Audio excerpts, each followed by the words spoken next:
اعوذ باللہ من الشیطان الرجیم بسم اللہ الرحمن الرحیم صلو علی الحبیب اللہم صلی علی سیدنا و مولانا محمد مبارک وسلم وصلی علیہ۔ حضرت یونس علیہ السلام کے حوالے سے اختصار سے علامہ بدر الدین عینی رحمۃ اللہ تعالی علیہ جو شارح بخاری ہیں، انہوں نے یہاں پر ذکر کیا ہے کہ حضرت یونس علیہ السلام کے والد انتہائی نیک تھے، والدہ بھی نیک تھی، اور لیکن آپ کے ہاں اولاد نرینہ نہیں تھی۔ لیکن پھر ایک دن آپ اور آپ کی اہلیہ، آپ کے والد اور ان کی اہلیہ دونوں ایک چشمے پہ گئے، ایسے چشمے پر جہاں پر حضرت ایوب علیہ السلام نے غسل کیا تھا، وہاں پر انہوں نے غسل کیا اور پھر اللہ کے ہاں دعا کی، یا اللہ ہمیں اولاد نرینہ عطا فرما، تو اللہ تعالیٰ نے انہیں حضرت یونس علیہ السلام جیسا بیٹا عطا کیا۔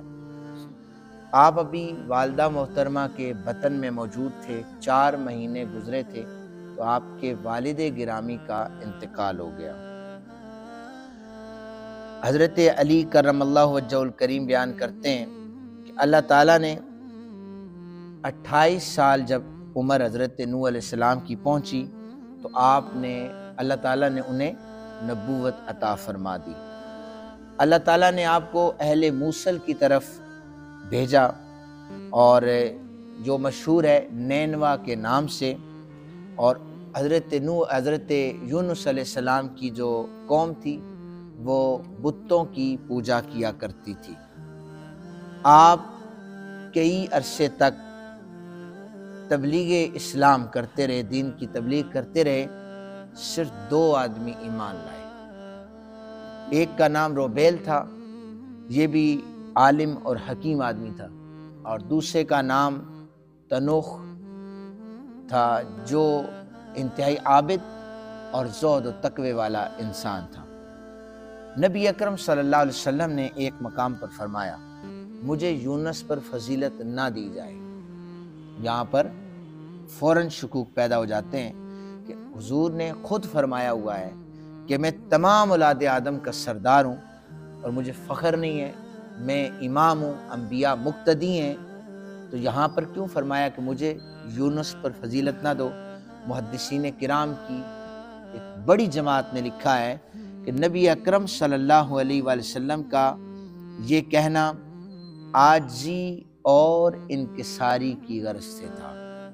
جیسے پہلے میں نے عقیدہ بتا دیا ہے کہ کسی نبی کی شان کو گھٹا کر نہ بیان کیا جائے، بلکہ ہمارے آقا کریم صلی اللہ علیہ وسلم کے حوالے سے کلام کیا جائے، یہ کہہ دیں کہ حضور کی شان بلند ہے، نبیوں کی شانیں بھی موجود ہیں، لیکن یہ جملہ گھٹانے والا انبیاء کے لیے نہ بولا جائے۔ دجلہ کے بائیں کنارے موصل میں حضرت یونس علیہ السلام پیدا ہوئے۔ آپ حضرت ہود علیہ السلام کی اولاد مبارکہ میں سے ہیں۔ جس نینوا کی طرف آپ کو نبی بنا کر بھیجا، یہ 1 لاکھ کی تعداد میں لوگ تھے، ٹوٹل آبادی 1 لاکھ کی تھی۔ سورہ صافات میں اس کا ذکر موجود ہے۔ اللہ تعالیٰ نے جس بستی کی طرف آپ کو نبی بنا کر بھیجا وہ 1 لاکھ کی تعداد ان کی۔ پھر 28 سال کی عمر میں آپ کو نبوت عطا کی گئی۔ قرآن حکیم میں 6 سورتوں میں حضرت یونس علیہ السلام کا ذکر مبارک موجود ہے۔ آپ کو صاحب الحوت، مچھلی والا کہا جاتا ہے، اور چونکہ آپ نے اپنی قوم کو توحید کی دعوت دی تو قوم انکار کرنے لگی، اور قوم مانتی بھی تھی کہ آپ اللہ کے نبی ہیں اور آپ سچ فرماتے ہیں۔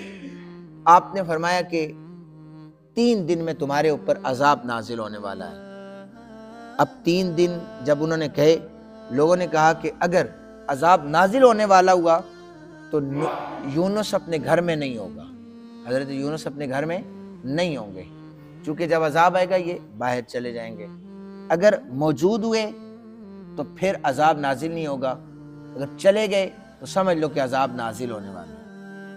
حضرت یونس علیہ السلام رات کو اپنے گھر سے نکل گئے، آپ فرما گئے تھے کہ عذاب نازل ہوگا۔ اب لوگوں نے دیکھا 3را دن تھا، آہستہ آہستہ کالی گھٹائیں ان کے اوپر آئی، اور دن میں اندھیرا چھانے لگا۔ لوگ اپنا لباس اتار کر ٹاٹ کا لباس پہن کر کھلے میدان میں عورتیں، بچے، بوڑھے چلے گئے۔ وہاں پر گڑ گڑا سے کہ اللہ سے معافیاں مانگنے لگے۔ انہوں نے توبہ استغفار شروع کر دی۔ اللہ اور حضرت یونس علیہ السلام کو ڈھونڈنے لگے۔ یونس کہاں ہیں؟ ہم نے انہیں ان کے ہاتھ پر بیعت بھی کرنی ہے اور توبہ بھی کرنی ہے، لیکن حضرت یونس علیہ السلام نہ ملے۔ لوگوں نے توبہ استغفار کی، اللہ وحدہ لم یزل نے پھر ان کی توبہ کو قبول فرما لیا، اور یہ 10 محرم الحرام یوم عاشورہ تھا۔ توبہ قبول ہو گئی۔ حضرت یونس نے کہا بستی کی طرف چلیں، عذاب ٹل گیا ہوگا، لیکن جب پتہ چلا عذاب نہیں آیا تو حضرت یونس علیہ السلام کو خیال آیا، روایات میں ہے کہ خیال آیا ہو سکتا ہے یہ لوگ کہیں کہ یونس نے کہا تھا عذاب آیا تو عذاب نہیں آیا، لہٰذا اب بستی کی طرف جانے کی ضرورت نہیں ہے۔ آپ پھر وہاں سے بستی چھوڑ کر دور جانے لگے تو وہاں پر ایک دریا موجود تھا۔ وہاں پر اس کشتی میں جب سوار ہوئے تو اچانک بالکل دریا کے درمیان میں جا کر کشتی رک گئی۔ کشتی چلانے والے ملاح جو تھے کہنے لگے کہ جب کبھی اس کشتی میں کوئی بھاگا ہوا غلام، کوئی گناہ گار آتا ہے تو وہ یہ کشتی رک جاتی ہے۔ حضرت نوح علیہ السلام نے کہا کہ میں بھاگا ہوا ہوں، اور عاجزی کرتے ہوئے آپ نے کہا میں ہی سب سے زیادہ گناہ گار ہوں۔ عاجزی اور انکساری اللہ کے نبی جو تھے، جب دیکھیں نبی جتنے بھی ہیں یہ معصوم عن الخطا ہیں، لیکن نبی پاک صلی اللہ علیہ وسلم خود فرمایا کرتے تھے کہ میں دن میں بہت زیادہ استغفار کرنے والا ہوں۔ آپ نے فرمایا کہ میں ہی ہوں، تو پھر انہوں نے کہا نہیں آپ کیسے ہیں، آپ ٹھیک ہے بھاگ کے آئیں لیکن آپ تو نہیں ہیں گناہ گار۔ انہوں نے قرآن ڈالا تو 20 سے زائد مرتبہ قرآن ڈالا تو حضرت یونس علیہ السلام کا نام ہی نکلا۔ ادھر حضرت یونس علیہ السلام کو اس دریا میں پھینکا جانے لگا، ادھر اللہ نے مچھلی کو حکم دیا کہ میرا نبی تمہارے پاس آ رہا ہے، اس کا خیال رکھنا، یہ تمہاری غذا گوشت ہے لیکن میرے نبی کو نقصان نہ ہو۔ پھر حضرت یونس علیہ السلام کو جب پھینکا گیا تو آپ مچھلی کے پیٹ میں چلے گئے۔ تفسیر مظہری شریف پہ لکھا ہے کہ 40 دن تک آپ مچھلی کے پیٹ میں رہے۔ روایات میں 7 دن کا ذکر ہے، 15 دن کا بھی ذکر ہے، اور تفسیر مظہری شریف میں ذکر ہے 40 دن کا۔ تو مچھلی وہاں پر باقاعدہ طور پر ہر طرف آپ کو لے کر جاتی رہی، اور پھر حضرت یونس علیہ السلام نے وہاں پر ایک آواز سنی، بنبناہٹ تھی۔ آپ نے عرض کی کہ یہ یا اللہ یہ کس کی آواز ہے؟ بتایا گیا کہ سمندر کے جو جانور ہیں، مچھلیاں ہیں، یہ اللہ کی تسبیحات بیان کرتی رہتی ہیں۔